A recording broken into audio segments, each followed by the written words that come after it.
Reni Purwanti MSI di mata pelajaran Sejarah Indonesia. Oke, selamat datang ya di kelas saya. Oke guys, Anda tahu cengkeh? Cengkih? Iyalah, cengkeh itu bahasa Sundanya kali ya. Kalau cengkih bahasa Indonesianya. Anda tahu nggak ya kayak begitu? Tahu? Tahu ya. Terus fungsinya cengkih itu buat apa sih? Banyak guys fungsinya. Selain buat ngilangin amis di daging, misalnya kemarin tuh Anda habis kurban tuh sate-sate, terus si daging kambingnya masih bau kambing. Tuh bisa dihilangin bau amisnya pakai cengkih guys. Terus bisa dipakai juga buat obat sakit gigi. Pokoknya banyak deh manfaat cengkih. Selain juga kalau misalnya ini dipakai juga buat rokok juga kan. Makanya sangat bermanfaat banget kalau bisa mengelolanya itu cengkeh. Nah, kenapa saya ngomongin cengkeh guys? Karena cengkeh itu adalah bagian dari rempah-rempah. Zaman dulu guys, sekitar abad 15 sampai abad genep belas. Sekitar abad 15 dan abad 16 itu guys, harga rempah-rempah itu mahal banget guys, karena susah banget didapetinnya. Karena jarang. Kenapa sih bisa jadi jarang banget didapetinnya? Karena gini guys, ceritanya guys, pada zaman dulu Konstantinopel, sebuah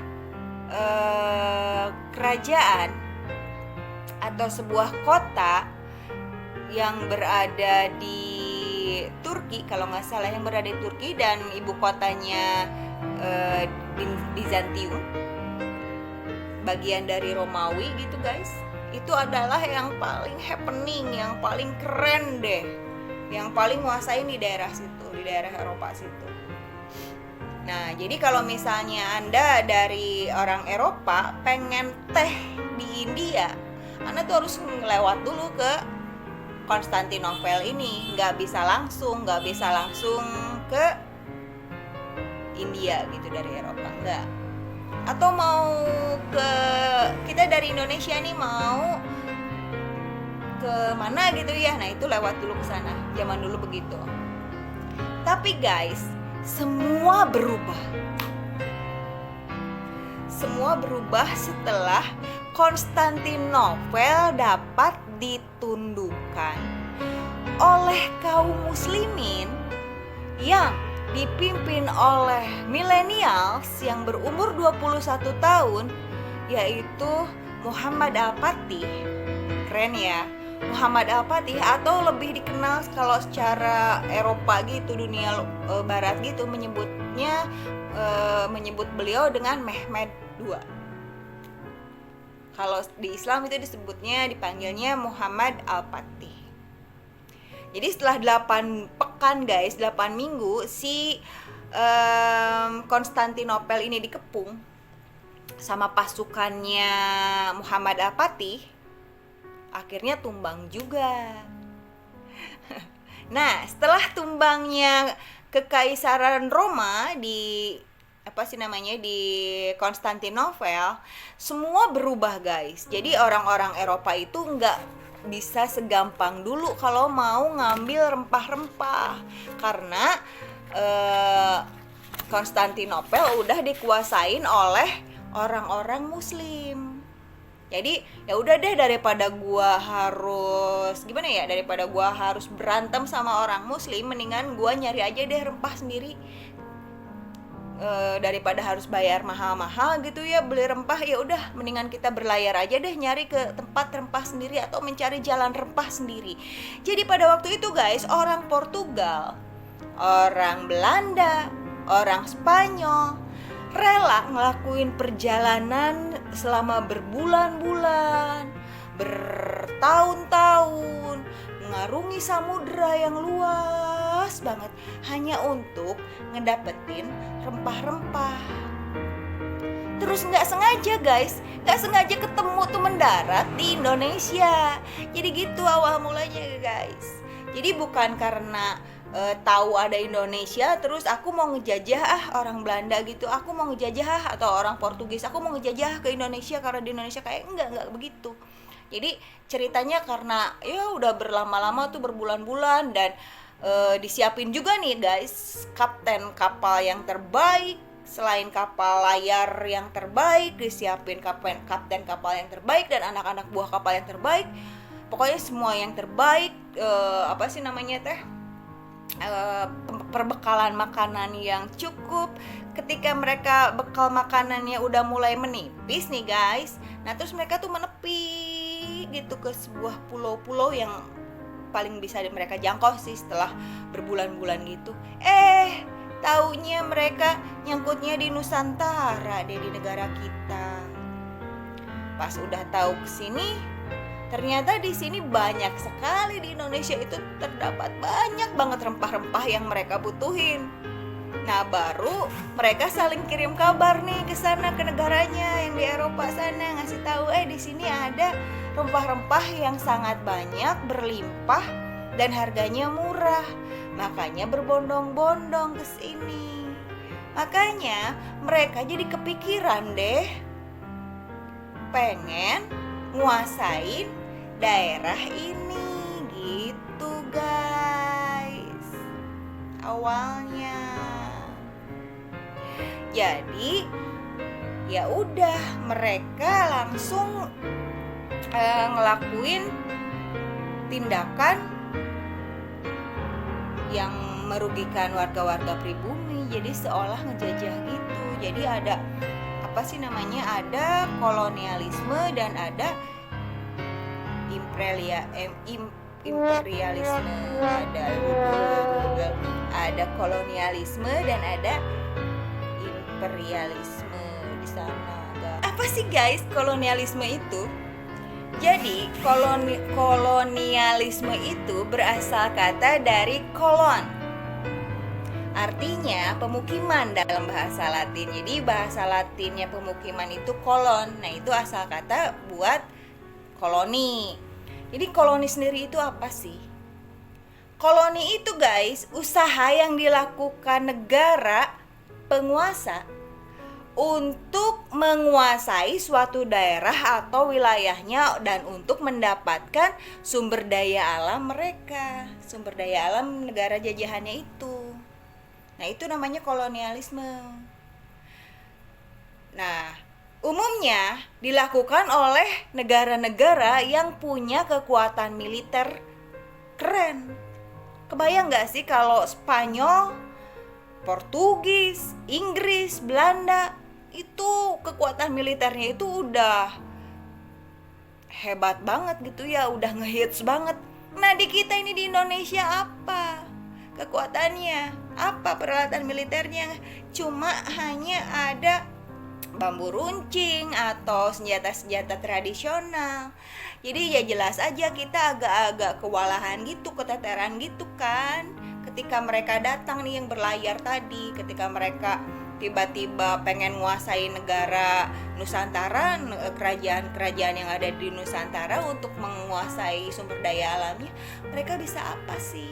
Karena kekuatan dari Belanda ini, kekuatan militer Belanda, kekuatan militer Spanyol, kekuatan militer Portugis itu lebih jauh daripada yang ada kekuatan militer-militer yang ada di kerajaan-kerajaan di Nusantara ini guys. Maka dari itu kita mengalami penjajahan yang sangat panjang. Alay gak sih? Gak apa-apa. Nah terus imperialisme guys. Imperialisme itu berasal kata dari imperator. Imperator itu apa? Yang memerintah. Nah jadi keinginannya itu adalah untuk menguasai negara sehingga dapat dimanfaatkan, negara yang dikuasainya itu bisa dimanfaatkan segala-galanya guys. Bisa tentang politiknya, tentang kehidupannya, tentang ekonominya, kebudayaannya, militernya, semua diambil. Nah, itu namanya imperialisme. Siapa sih pencetus imperialisme itu? Pencetus imperialisme itu adalah Benjamin Disraeli yang menjadi perdana Inggris pada sekitar tahun 1874 sampai 1880. Itu yang mencetusin kita ini aja yuk, mungkin ya, kita ini aja yuk, kita ambil aja nih daerah ini nih, daerah Nusantara nih, kita ambil nih, kita kita kuasai nih semuanya dengan gerakan 3G guys, 3G, tapi bukan 3G sinyal handphone, bukan. 3G ini adalah gold, gospel, glory. Jadi gold itu adalah emas. Nah, apa sih emas ini? Emas ini guys, artinya itu sesuatu yang berharga. Jadi pada saat itu tujuan mereka menguasai Nusantara ini bukan karena emas guys awalnya, tapi tetap karena rempah-rempah. Karena rempah-rempah itu pada waktu di abad 16 itu, 15-16 itu lebih mahal daripada emas. Makanya rempah-rempah itu masuknya ke dalam gold. Gospel. Apa sih gospel guys? Gospel itu adalah menyebarkan berita baik kalau menurut Injil. Jadi artinya gospel itu adalah bagaimana kita memaksakan keyakinan kita kepada orang lain yang kebetulan saat itu adalah yang disebarkannya itu agama Kristen. Jadi bisa disebut kristenisasi. Jadi ketika bisa satu wilayah dikristenkan, itu menjadi kabar baik untuk agama Kristen dan negaranya. Makanya disebutnya gospel, dan itu ada di dalam Injil. Nah gitu. Terus yang ketiga, glory guys. Glory itu adalah kemenangan. Yeay, gitu ya, kemenangannya. Jadi yang dimaksud dengan kemenangan itu ketika goldnya sudah dikuasai, seluruh sumber daya alam sudah dikuasai. Karena di Indonesia ini kan kaya banget kan, ada emas, ada perak, ada minyak bumi, ada timah, ada nikel, ada rempah-rempah, air, laut, laut kok kesini udara, pokoknya semua gitu ya. Di Indonesia ini keren gitu. Setelah goldnya dikuasai, mereka menyebarkan paham mereka, kepercayaan mereka, yaitu kristenisasi. Jadi kalau setelah gold dikuasai dan gospel dikuasai, secara religion gitu, secara agama dikuasai, itu artinya glory buat mereka, buat kemenangan buat mereka. Jadi tujuan mereka adalah, bukan tujuan, misi mereka adalah gold, gospel, glory. 3G, bukan 3G sinyal handphone gitu. Jadi guys, untuk pembelajaran saat ini kita diambil kesimpulannya, yaitu imperialisme dan kolonialisme itu terjadi sebabnya karena keruntuhan Konstantinopel. Jadi karena Konstantinopelnya runtuh, orang-orang Portugis, Spanyol, Inggris, Belanda pada berlayar mengarungi lautan untuk mencari jalan rempah, untuk mencari rempah-rempah.